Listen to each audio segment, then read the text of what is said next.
नमस्कार, आप देख रहे हैं सुप्रभात न्यूज एमपी और मैं हूं आपके साथ महक कपूर। आइए नजर डालते हैं 25 फटाफट बड़ी खबरों की ओर। इससे पहले न्यूज को कहां से देख रहे हैं आप हमें कमेंट करके जरूर बताएं। MP CM doctor Mohan Yadav का पहला निर्देश, धर्मस्थलों की लाउडस्पीकर पर लगेगी रोक। मध्य प्रदेश के नए मुख्यमंत्री मोहन यादव ने शपथ ग्रहण के बाद मंत्रालय में काम संभाल लिया। इसके बाद उन्होंने पहला निर्देश भी जारी कर दिया। उन्होंने धार्मिक स्थलों तथा अन्य स्थलों के अनियमित अथवा अनियंत्रित ध्वनि विस्तारित यंत्रों के उपयोग को प्रतिबंधित किए जाने के संबंध में दिशा निर्देश जारी किए। इससे पहले मुख्यमंत्री डॉक्टर मोहन यादव ने मंत्रालय स्थित मुख्यमंत्री कक्ष में विधिवत पूजा अर्चना के बाद कार्यभार संभाला। आज 14 से 16 दिसंबर तक इंदौर में दवा कंपनियों का 3 दिवसीय मेला। मध्य प्रदेश की आर्थिक राजधानी इंदौर शहर में हर साल की तरह इस साल भी फार्मा इंडस्ट्री से संबंधित उपकरण और मशीनरी बेचने वाली कंपनियों का 3 दिवसीय मेला आयोजित किया जा रहा है। यह मेला 14 दिसंबर से 16 दिसंबर तक लगभग गंगा एग्जीबिशन सेंटर में आयोजित किया जाएगा। जानकारी के मुताबिक इस फार्मा लैब कैंप में एक्सपो में देश भर की कंपनियां शामिल होने वाली हैं। हर कोई इस एग्जीबिशन का हिस्सा बन सकता है। एग्जीबिशन के आयोजक द्वारा बताया गया कि लगभग 5 सालों में इस मेले का आयोजन किया जा रहा है। बीपीएल कार्ड नहीं होने पर पात्रता पर्ची से बन सकता है आयुष्मान कार्ड। आयुष्मान कार्ड को लेकर सरकार के नियमों में संशोधन किया गया। अब जिन परिवार पर बीएपीएल यानी गरीबी रेखा का राशन कार्ड नहीं है, उनके लिए पात्रता पर्ची के आधार पर कार्ड बनाए जा रहे हैं। इसके साथ ही आवेदक को कलेक्टर कार्यालय के समाधान विभाग में जाकर फॉर्म भरना होगा। पर्ची बनने के बाद 3 महीने राशन प्राप्त होगा। इसके आधार पर कार्ड के लिए आवेदक फॉर्म भर सकते हैं। साथ ही समग्र आईडी भी देना होगा। हर दिन इंदौर शहर के 2 वार्डों में जाएगी विकसित भारत संकल्प यात्रा। केंद्र व राज्य की कल्याणकारी योजनाओं को जन जन तक पहुंचाने के उद्देश्य से इंदौर में 16 से 25 दिसंबर तक विकसित भारत संकल्प यात्रा निकाली जाएगी। यह प्रतिदिन 2 वार्डों में पहुंचेगी। मंगलवार को इस संबंध में महापौर पुष्यमित्र भार्गव ने पार्षदों की बैठक ली। महापौर ने कहा कि सरकार की जन कल्याणकारी योजनाओं का लाभ जिन हितग्राहियों को मिला है, वे भी अपने अनुभव को साझा करेंगे। इस यात्रा का रथ वार्ड में पहुंचेगा, जिससे लगेगी एलईडी स्क्रीन व साउंड के माध्यम से नागरिकों को योजनाओं की जानकारी दी जाएगी। ईवीएम की जगह हो बैलेट पेपर। इंदौर में काली पट्टी बांधकर प्रदर्शन करेगी कांग्रेस। देश के 5 राज्यों के विधानसभा चुनावों में से 3 हिंदी भाषी राज्यों में कांग्रेस अपनी हार को पचा नहीं पा रही। विधानसभा चुनाव में कांग्रेस बुरी तरह हारी है और कई सीटों पर उसे अपने प्रत्याशियों को गंवाना पड़ा। कुछ दिन पहले कांग्रेस के कादेवर नेता और पूर्व मुख्यमंत्री दिग्विजय सिंह ने भी एक ट्वीट करके यह बात कही थी कि ईवीएम के कारण ही मध्य प्रदेश में उन्हें हार का सामना करना पड़ा। उन्होंने ईवीएम पर आरोप लगाते हुए कहा कि कांग्रेस ईवीएम के कारण हार रही है। इस मामले के बाद अब कांग्रेस ने इंदौर में प्रदर्शन करने का कार्यक्रम बनाया। एमपी और सीबीएसई बोर्ड परीक्षा का टाइम टेबल जारी। माध्यमिक शिक्षा मंडल बोर्ड ने 10वीं व 12वीं की बोर्ड की परीक्षा का टाइम टेबल जारी कर दिया है। वहीं central board of secondary education ने वर्ष 2024 में आयोजित 10वीं और 12वीं की बोर्ड की परीक्षाओं की तिथि जारी कर दी। 10वीं और 12वीं की बोर्ड की परीक्षा 5 फरवरी से होगी। 12वीं में जिले से 10वीं के 25,811 नियमित विद्यार्थी व 1515 स्वाध्यायी विद्यार्थी शामिल होंगे। परीक्षा के लिए 102 केंद्र होंगे। वहीं 12वीं बोर्ड में 21,409 नियमित विद्यार्थी व 1294 स्वाध्यायी विद्यार्थी शामिल होंगे। 12वीं की परीक्षा के लिए 97 परीक्षा केंद्र हैं। अगले हफ्ते से फिर बदलेगा मौसम, जल्द एक्टिव होगा नया सिस्टम, गिरेगा पारा, बढ़ेगी ठंड। मध्य प्रदेश के मौसम में उतार चढ़ाव का दौर जारी है। कई मजबूत मौसम प्रणाली के सक्रिय न होने से लगातार तापमान में गिरावट आने लगी है और ठंड के तेवर भी सख्त होने लगे हैं। फिलहाल 3 से 4 दिन मौसम का मिजाज यूं ही बना रहेगा। अगले हफ्ते से नए वेदर सिस्टम के सक्रिय होने के संकेत हैं, जिससे मौसम में फिर परिवर्तन देखने को मिलेगा। फिलहाल कहीं भी बारिश को लेकर कोई अलर्ट जारी नहीं किया गया, हालांकि बादल छाए रह सकते हैं। ग्वालियर चंबल अंचल से पहले विधानसभा अध्यक्ष होंगे नरेंद्र सिंह तोमर। मध्य प्रदेश में पहली बार विधानसभा का अध्यक्ष ग्वालियर चंबल अंचल से बनेगा। प्रदेश में अभी तक 18 अध्यक्ष हुए हैं। इनमें अधिकतर विंध्य और महाकौशल से रहे। यह पहला अवसर है जब ग्वालियर चंबल अंचल से आने वाले नरेंद्र सिंह तोमर को यह दायित्व दिया जा रहा है। भाजपा विधायकों की बैठक में तोमर को अध्यक्ष बनाए जाने का निर्णय लिया गया। वर्तमान अध्यक्ष गिरीश गौतम रीवा जिले के देवतालाब विधायक है। भाजपा ने जातीय और क्षेत्रीय समीकरण के अनुसार मुख्यमंत्री, विधानसभा अध्यक्ष और उप मुख्यमंत्री के लिए नाम तय किए हैं। मुख्यमंत्री बनते ही इंटरनेट मीडिया पर डॉक्टर मोहन यादव की तेजी से बढ़ रहे हैं फॉलोअर्स। प्रदेश के नए मुख्यमंत्री डॉक्टर मोहन यादव ने बुधवार को राजधानी के लाल परेड मैदान पर मुख्यमंत्री पद की शपथ ली। समारोह में प्रधानमंत्री नरेंद्र मोदी, गृह मंत्री अमित शाह समेत उत्तर प्रदेश के मुख्यमंत्री योगी आदित्यनाथ, महाराष्ट्र के मुख्यमंत्री एकनाथ शिंदे समेत भाजपा शासित प्रदेशों के मुख्यमंत्री और दिग्गज नेता शामिल हुए। एक तरफ मुख्यमंत्री यादव को देश भर से बधाई देने का सिलसिला जारी है, तो दूसरी ओर आम लोगों ने इंटरनेट मीडिया पर खूब सर्च कर रहे हैं। सोमवार को जैसे विधायक दल की बैठक के बाद उनके नाम का ऐलान हुआ, वैसे ही लोगों ने उन्हें इंटरनेट मीडिया के अलग अलग प्लेटफॉर्म पर ढूंढना शुरू कर दिया। यादव के मुख्यमंत्री बनने से इंदौर के रेल, नदी शुद्धिकरण, सड़क के प्रोजेक्टों को मिलेगी गति। इंदौर से 50 किलोमीटर दूर उज्जैन की शहरी विधानसभा सीट से चुनाव जीते मोहन यादव के मुख्यमंत्री बनने से इंदौर के विकास को भी गति मिलेगी, क्योंकि इंदौर और उज्जैन से जुड़े कई प्रोजेक्ट अभी भी जमीन पर नहीं उतर पाए। लेकिन अब नए मुख्यमंत्री के लिए यह काम प्राथमिकता में रहेंगे। इंदौर से बहने वाली शिप्रा नदी उज्जैन के बाद चंबल नदी से मिलती है। शिप्रा नदी के शुद्धिकरण के लिए अब इंदौर और उज्जैन से अलग अलग प्रोजेक्ट बनाए जाते हैं, लेकिन अब दोनों शहरों को मिलाकर एक समग्र प्रोजेक्ट बन सकता है और जमीनी स्तर पर नदी को शुद्ध करने का काम तेजी से हो सकता है। मऊ मुंबई के बीच चलेगी नई weekly express train. Madhya Pradesh के इन स्टेशनों पर होगा स्टॉपेज। रेलवे ने इस साल 2023 बीते रेल यात्रियों को बड़ी खुशखबरी दे दी। रेल मंत्रालय द्वारा मऊ लोकमान्य तिलक टर्मिनस मऊ के बीच एक नई वीकली एक्सप्रेस ट्रेन चलाने का निर्णय लिया गया है। यह ट्रेन मध्य प्रदेश के सतना, कटनी, जबलपुर, इटारसी और हरदा स्टेशन पर हॉल्ट लेकर अपने गंतव्य को जाएगी। इस ट्रेन के लिए रिजर्वेशन विंडो ओपन कर दी गई है। गाड़ी संख्या 15181 मऊ लोकमान्य तिलक टर्मिनस साप्ताहिक रेलवे एक्सप्रेस ट्रेन 16 दिसंबर 2023 से प्रति शनिवार को मऊ जंक्शन स्टेशन से रात 12:15 पर प्रस्थान करेगी। भोपाल में मुख्यमंत्री निवास पर लगेगा महाकालेश्वर मंदिर का ध्वज। भोपाल में मुख्यमंत्री निवास पर महाकालेश्वर मंदिर का ध्वज लगाया जाएगा। बुधवार को महाकाल दर्शन करने आए मुख्यमंत्री डॉक्टर मोहन यादव को महानिर्वाणी अखाड़े के महंत विनीत गिरी महाराज ने महाकाल मंदिर का ध्वज तथा चांदी का शिवलिंग भेंट दिया। महाकालेश्वर मंदिर में पूजन पश्चात मुख्यमंत्री मंदिर परिसर स्थित महानिर्वाणी अखाड़े पहुंचे। यहाँ गादीपति महंत विनीत गिरी महाराज ने मुख्यमंत्री का अखाड़े की परंपरा अनुसार रुद्राक्ष की माला पहनाई तथा सफल व यशस्वी जीवन की शुभकामनाएं दी।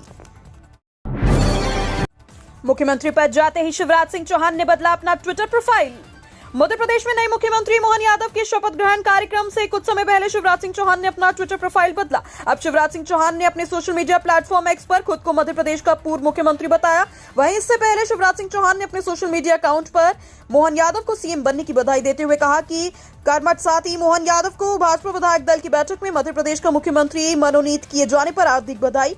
मुझे विश्वास है कि प्रधानमंत्री नरेंद्र मोदी के कुशल मार्गदर्शन में आप मध्य प्रदेश को प्रगति और विकास की नई ऊंचाइयों पर ले जाएंगे।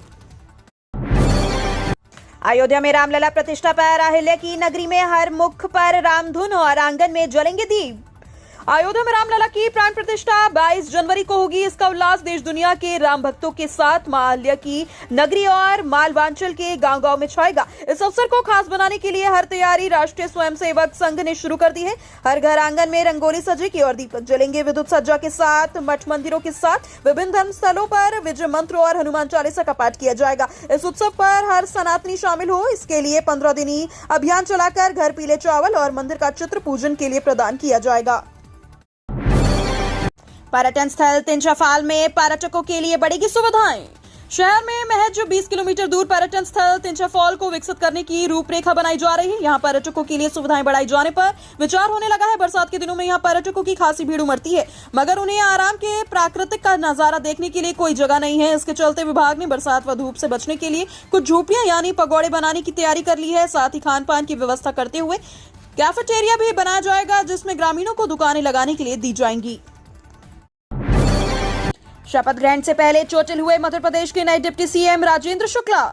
मध्य प्रदेश के नवनियुक्त डिप्टी सीएम राजेंद्र शुक्ला घायल हो गए। बताया जा रहा है कि समर्थकों के बीच हुई धक्का मुक्की में राजेंद्र शुक्ला को भी चोट आ गई। जानकारी के अनुसार उनके घर पर उत्साहित समर्थकों की भीड़ पहुंची, जो माला पहनाकर राजेंद्र शुक्ला को बधाई देना चाहती थी। अचानक से इस बीच धक्का मुक्की में शुक्ला के कंधे में मामूली इंजरी आ गई। फिलहाल प्राथमिक इलाज के लिए उन्हें डॉक्टर के पास ले जाया गया।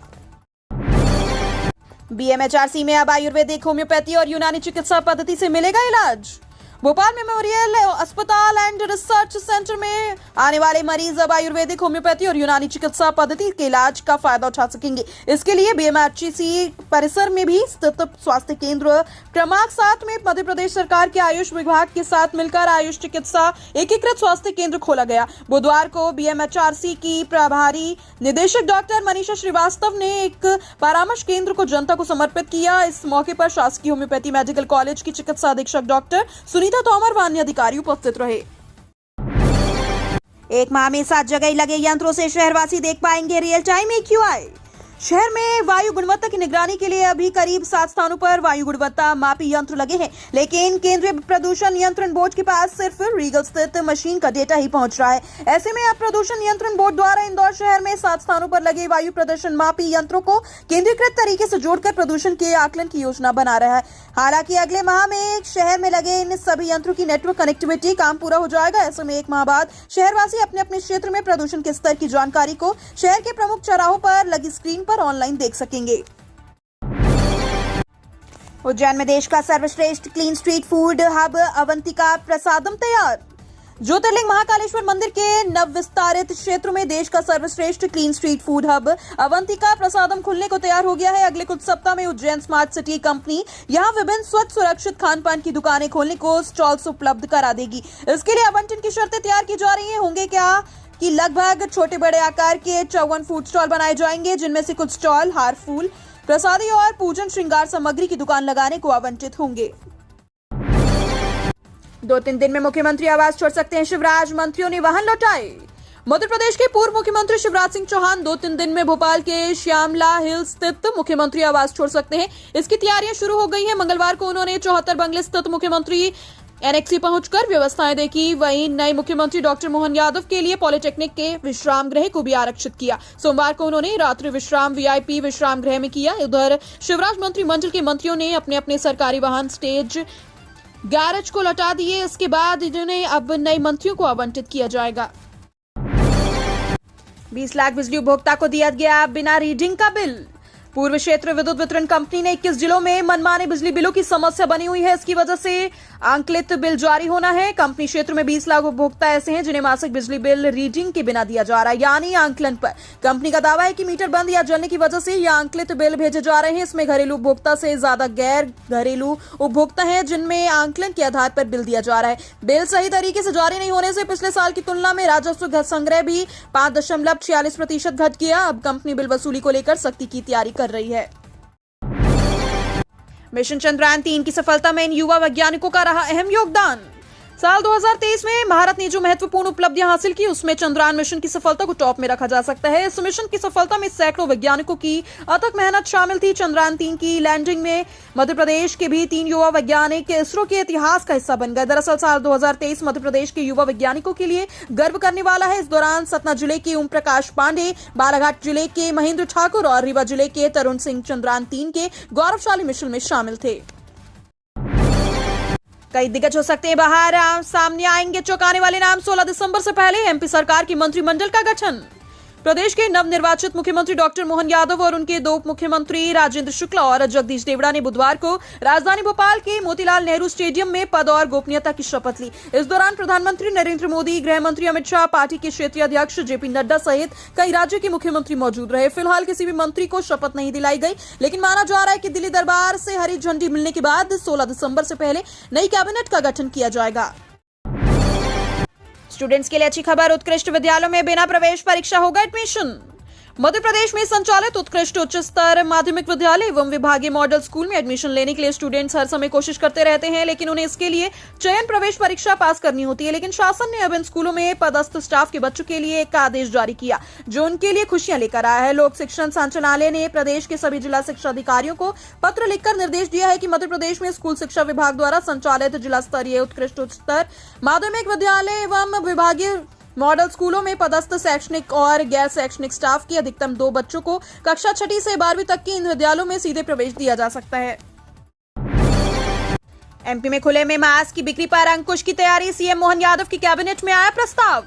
उज्जैन दक्षिण से विधायक मोहन यादव ने मुख्यमंत्री पद की जिम्मेदारी संभालते ही ताबड़तोड़ फैसले लेने शुरू कर दिए। उन्होंने शपथ ग्रहण के बाद चार्ज संभालते ही धार्मिक स्थलों एवं अन्य स्थानों पर लाउडस्पीकरों को निर्धारित मापदंड से अधिक आवाज में बजाने पर प्रतिबंध लगाए जाने संबंधी आदेश जारी कर दिए। अब उनकी कैबिनेट ने एक और बड़ा फैसला लिया। कैबिनेट ने खुले में मास्क की बिक्री पर नियम लगाए जाने का प्रस्ताव रखा। माना जा रहा है कि आने वाले दिनों में मध्य प्रदेश में खुले में मास्क की बिक्री पर कड़े प्रावधान लागू किए जा सकते हैं।